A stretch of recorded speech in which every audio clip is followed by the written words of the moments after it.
I'd just left art college, and I wasn't entirely sure what I was going to do next.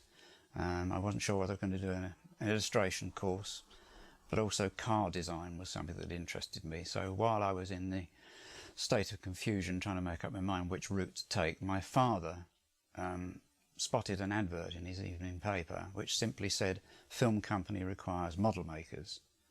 And like a lot of lads of my age at that time, I'd done quite a lot of plastic kit assembly, but I'd also done making sort of models out of card and balsa wood and the like. And I just decided to give them a ring and see what happened. And I went down about a week later for an interview, and I saw Reg Hill. I'd taken a couple of pieces of work which were designs for cars, one of which was quite elaborate. And I've got a feeling that maybe Reg Hill looked at those and saw something in them that made him feel that maybe I was the right person for the job. He promptly took me and showed me into where Derek Meddings was, and Derek took me around the special effects stage. I suppose it struck me as being quite a small place for a film studio. It seemed very busy, shall we say, and I was quite fortunate at that time because Derek obviously wasn't sort of having to do anything too much that afternoon, and on the way round showing me the studio, he took me into the projection booth, and I was looking over his shoulder, and they were actually running the first reels of Stingray, which of course was an eye-opener because I had watched Fireball XL5 before all of this, not knowing that it was anything to do with Century 21, AP Films as it was then. And of course seeing Stingray and suddenly it was in full glorious colour, it had far more impact, and knowing that they were about to embark on a new series, yeah, it was an exciting sort of view of the future. And I think the other thing that struck me about looking at the stuff from Stingray, they had the Marineville Command Centre thing there, and it was so small. And I don't know why, I'd kind of got it in my mind that film models might be a bit bigger than that, but it was quite small. But there again, the stage on which they were shooting in those days was not huge. And how we did some of the shots that we did in there, I have no idea really looking back. So I felt this might be a job for me. But then of course went away and nervously awaited the arrival, hopefully, of a letter, which came again about a week later saying, yes, we'd like to offer you the position. And with that I was there, I think, about a fortnight later.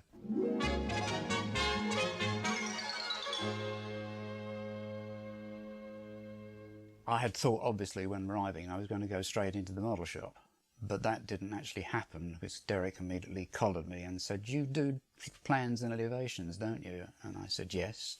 So he took me into this tiny little office that he had and pointed to all his artwork on the wall for Thunderbirds 1, 2, 3, 4, and the Rolls Royce, Fireflash, and said, "Do you think you could draw those up so that we get them made by an outside firm of model makers?" I'm very fond of Thunderbird 2.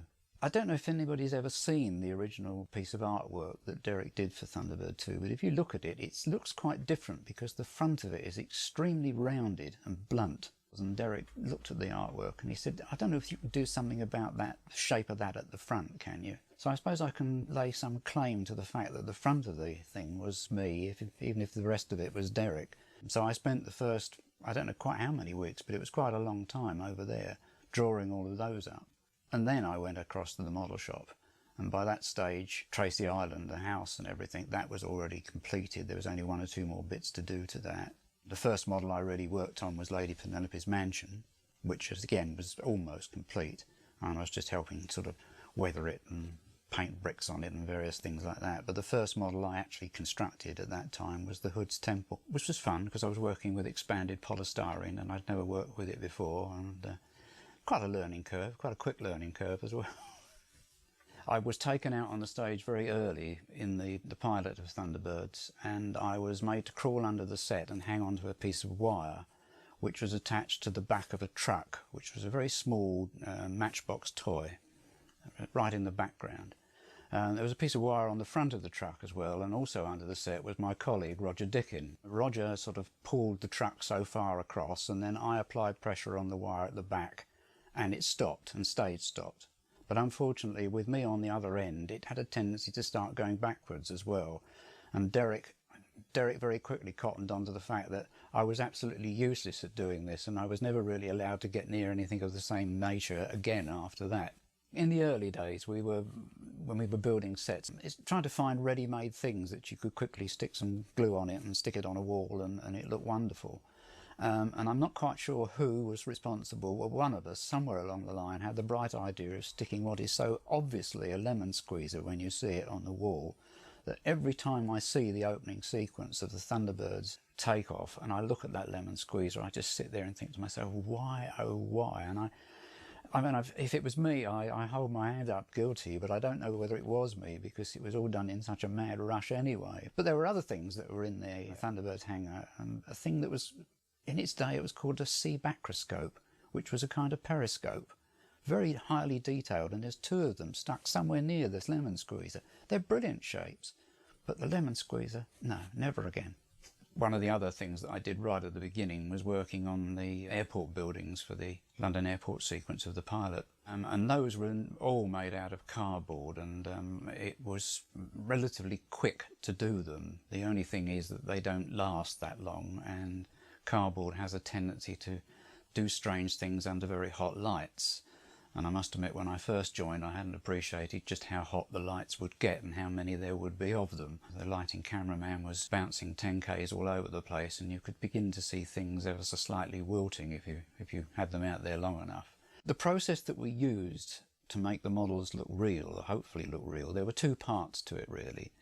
The first was the application of all sorts of bits and pieces, usually parts of plastic kits, that will be added to a basic model, to create those little bits of interest that separate it out from something that's being very flat and plain into something that's got some detail. And once that was done, the other process was the actual, what was known then as dirtying down. I think the term these days is artworking a model. And this was the process of adding in all the panel lines, the weathering marks, the exhaust stains, the oil streaks, and all the other bits and pieces that would probably be there on the real thing.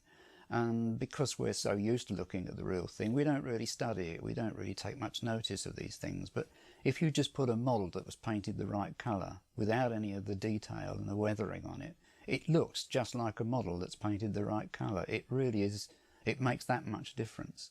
When a script came in, Derek would go and sit down with the puppet director, and they would go right the way through the film, and Derek would do little thumbnail sketches so that we kind of knew what the puppet director wanted. We knew what was going to match into their side of it. It still did, of course, lead to problems when, with the puppet side of it being in advance of us, meant that the art department, who were building the sets for the puppets, were always in advance, or nearly always in advance with us. And that meant that it didn't matter what we designed on our side, how sleek and dynamic it might look. When building the art department sets, they were working with sheet ply and sheet perspex, and they couldn't necessarily reproduce what we were creating on our side from the point of view of the look. Theoretically, we only had a fortnight to shoot the episodes of Thunderbirds, which is not a long time. I mean, there were episodes that went way over time.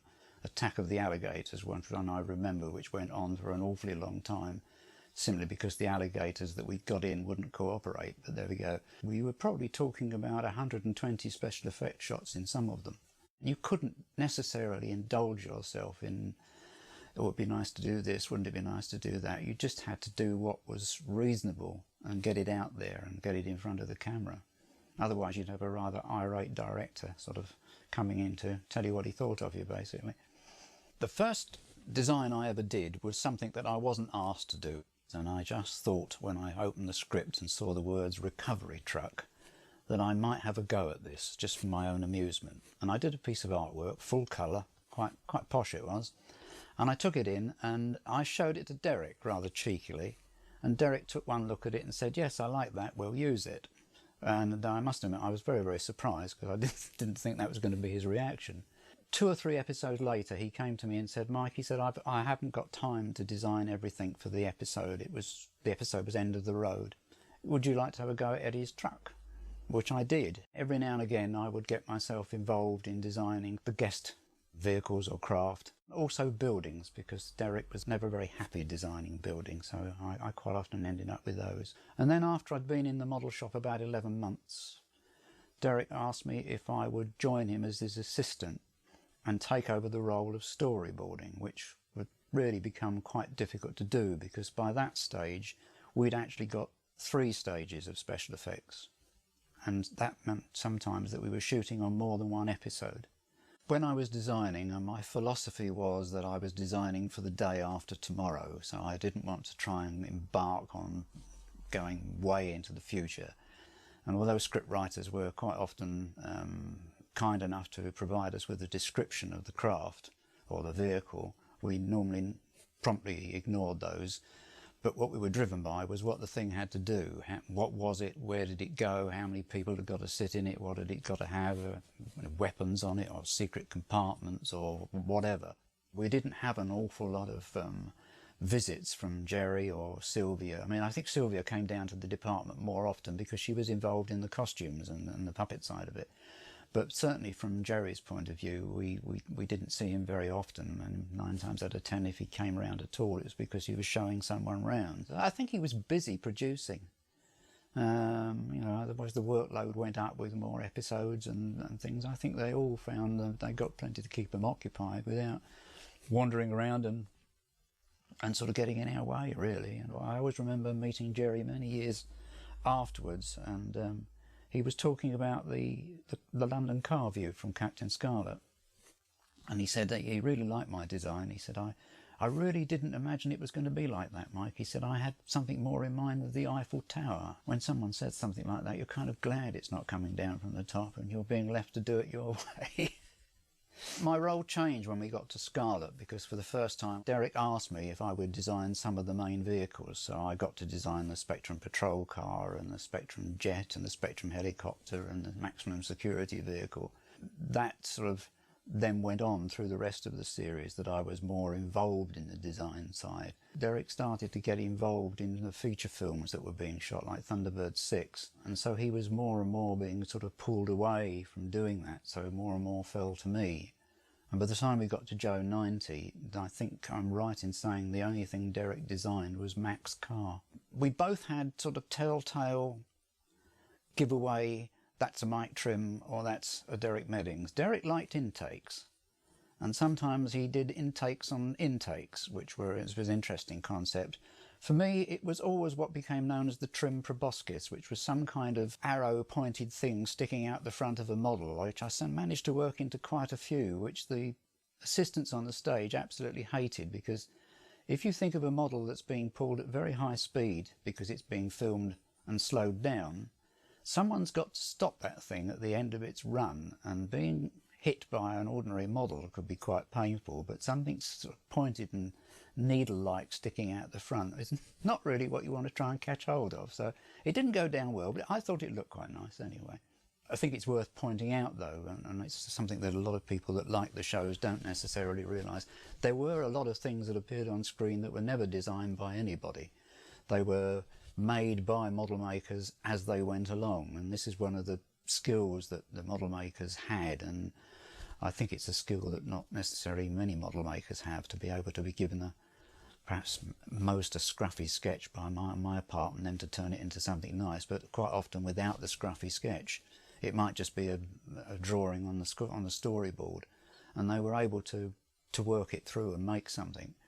And I got into the habit of hopefully facilitating that process, although probably they thought I was making a damn nuisance of myself, of going over to the model shop sometimes twice a day and just walking around talking to the model makers and seeing what they were doing. And it was a useful process because sometimes they would say to me, what do you want me to do here? Because it was something that if they had a drawing, the drawing didn't show that particular angle. So I could quite often do little thumbnail sketches or whatever. Or you could walk in and look at it and go, that doesn't look quite right. Could we just shave a bit off there or make that a bit longer or whatever? So it was a sort of I suppose a slightly organic process, really. Within the main building itself, of course, we had 2 puppet stages and 1 special effects stage, and the special effects stage was smaller than the puppet stages, and it was right next door to one of them, and there was only a large wooden sliding door that divided us from them, which meant that they, on the puppet stages, were probably very aware of what was happening on our stage, especially if there were explosions going off. I think there was quite often a problem with smoke seeping out underneath the door onto the puppet stages, which is not obviously what they wanted. And once you've had an explosion and smoke guns and things going on the stage, you do really need to ventilate. It can get quite unhealthy on there. So I'm sure the door was probably flung back on a number of occasions and half filled the puppet stages with smoke anyway. It was a strange relationship because they were trying to do their bit on the other side of the door, we were trying to do our bit on our side of the door, and the pressure was quite intense. So everybody was really focused and working hard. The setting up with the explosives obviously is quite elaborate because one's got to take safety into concern, although in those days the safety was not necessarily as it would be now, and a lot of risks were taken, I think, but we didn't think anything of it at the time. And some of the explosives that we used were actually quite powerful. There was one called Cortex, which was quite frightening. It looked like a piece of electric flex, white electric flex, but when it was ignited, it went with a terrific bang and it could blow its way through an awful lot. So you had to be very careful how you did this. But fortunately, the name of the game is to make the thing look excited and impressive. And of course, a lot of what was in the explosive charges was powder colour. So you would have a burst of flame, but then you would have this enormous cloud of powder colour going up, which would then drift down on the set. And it all looked very impressive. There was also a material called vermiculite, which was a lightweight, almost like pieces of cork, which would be packed into the explosive. So you've got larger bits of debris flying about. But it was a time-consuming thing. And then, of course, if it didn't work, then you're going again. You could take up an awful lot of a day. Models had a tendency to get damaged. And I always remember, just before our lunchtime, one of the assistants, Ian Scoons, walked through the door connected to the stage with Thunderbird 2 cradled in his arms and said, "Mike," he said, "we've had a bit of an accident." And he put the thing down on the bench, and when we turned it round, one side of it was completely gone. As they're doing a landing shot, and of course the rockets were burning as it touched down, and it had ignited the cellulose paint on the model and it had caught fire. And although people were normally standing by with fire extinguishers to put things out, it had done quite a lot of damage. And Ian said, just as he was going out the door, really, I don't think he wanted to hang around to hear our reply, he said, "We're going again after lunch, all right?" And disappeared. And Roger Dickin and I spent the lunch hour and a bit more time after that using a lot of green plasticine, which was somewhere near the colour of Thunderbirds 2, ramming it into this side, trying to make a shape, and then I very crudely hand painted Thunderbird 2 on the side of it, and it went out on stage for the shot. But we saw it at Rushes the following day, and you could not see the other side of Thunderbird 2, so we could have left it as it was. You wouldn't have known. But it's those kind of, we've just had a bit of a problem, or could you just fix this, that were the things that kept you busy quite a lot of the day. I think on Secret Service there was this slight shift because obviously we were mixing what we were doing with live action, which was the first sort of major hurdle to get over. So there was a push which had started on Joe and even on as far back as Scarlett, where we were trying to really up the ante on terms of what we were producing in terms of background, and one of the bugbears of it all was trees. And I think it was on Secret Service that we finally managed to find a material we could make decent trees. Indeed, you could actually say, I want an elm tree or an oak tree, and end up with something that looked pretty much like the real thing. When we got to the end of Secret Service and UFO was in the offing, it obviously meant that there was no longer going to be any puppets, and I suppose from that point of view we were sad for the people that were no longer going to be working. But I think there was a slight sense of relief because we were then obviously going to take over their stages. And that meant we would have a lot more space, and water tank was one of the things that immediately we got a bigger water tank which we could just sit on a stage all on its own with nothing else having to come in there. And at the start of UFO, I mean, there was quite a lot of excitement on our side of it, I think, because we were obviously again trying to push it even further and make it that much better and bigger than what had gone before. And our main goal, I suppose, was realism. That was the driving force behind it all. How do we make this more realistic? We had an enormous sky backing that went round a corner, So we almost had a wraparound effect, and we painted that as high altitude clouds. And I can remember Derek and I out there painting it, because that was one of the other things that I used to end up doing quite a lot of, was painting backings. And then they built a sort of strange stockade of bits of board, probably a couple of feet off the ground, all the way around the area where the camera was going to go. And then they filled that with dry ice. And of course dry ice is heavy and it settles, and the board stopped it spreading out all the way across the floor. And then they would use smoke guns to pump smoke in, lighter smoke in over the top of that, which meant that we could for the first time have shots like aircraft coming through clouds. And that looked quite good. We made it look very big and vast, because once the smoke ran out and we got to the backing, then really what you were seeing was painted clouds that made it look as if it went on forever. I suppose Derek and I were partially responsible with a bit of each on the UFO. He came in one morning and suddenly he'd had one of those sort of Eureka moments. I don't know why, he'd been staring at a street lamp, and he suddenly said, Mike, he said, there's this sort of transparent shape. He said, if we could get something like that made, we could do something with it for the UFO. And so we went to a company originally and got them blown in butyrate, I think it was, clear butyrate. And then obviously inside that was the core with the paddles sticking out. And that had to spin, which meant obviously there's always the problems of vibration. And then of course, given the fact that the transparent dome was over all of that, the wires had to be attached to the dome itself. And butyrate is not a particularly rigid plastic material, so it had a tendency to wobble if you weren't careful. And under the heat of the lights it got even softer. So they were a bit of a nightmare, the big ones in particular. I think fairly early on, Sid was one that I tackled, and I was rather taken with the Russian spacecraft of Vostok, which had this large spherical front to it. And I thought that was rather a nice idea, so I incorporated it into Sid, and having once done that, I thought it made sense. Because I was definitely going to design the Moonmobile with the same body but not the same jumping system as on Scarlet, so there was a spherical connection there. And of course it then made sense to do the same thing for Moonbase, so that there was a sort of a link, a design philosophy, if you like, running behind them all, this sort of pressurised dome or pressurised sphere.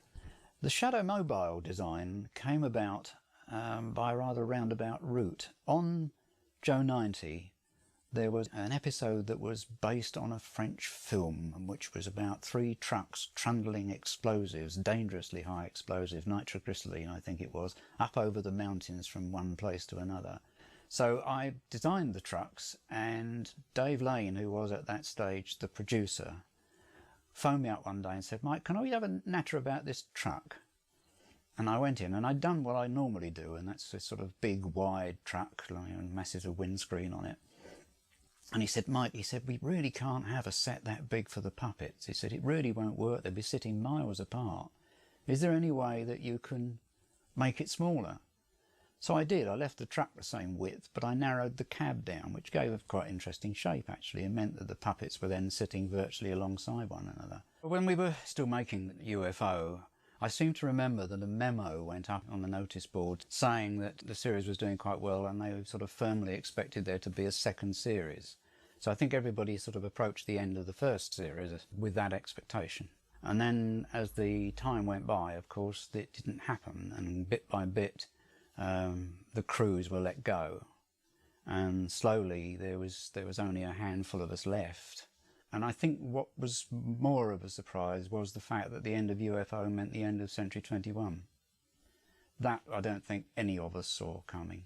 And it was with great sadness that we suddenly realised that that was going to be where it went, because there was nothing else to go with. The saddest thing, I suppose, was that after the studio had officially closed down and we'd all left, I was approached by a chap called Bill Johnson, who'd been involved in the merchandising for Century 21.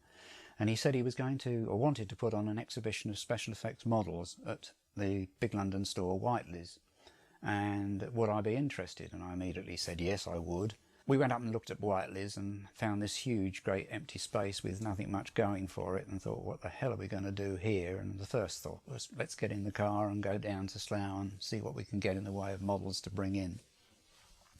And we arrived back at the studio on a nice sunny day to find the place absolutely deserted. The only person we found in all three buildings was Ali the cleaner, and the biggest worry of all was that one of the stages, what would have been the flying stage earlier on, had been turned into a model store, and it had big double doors that opened out to the outside world, and those doors were wide open.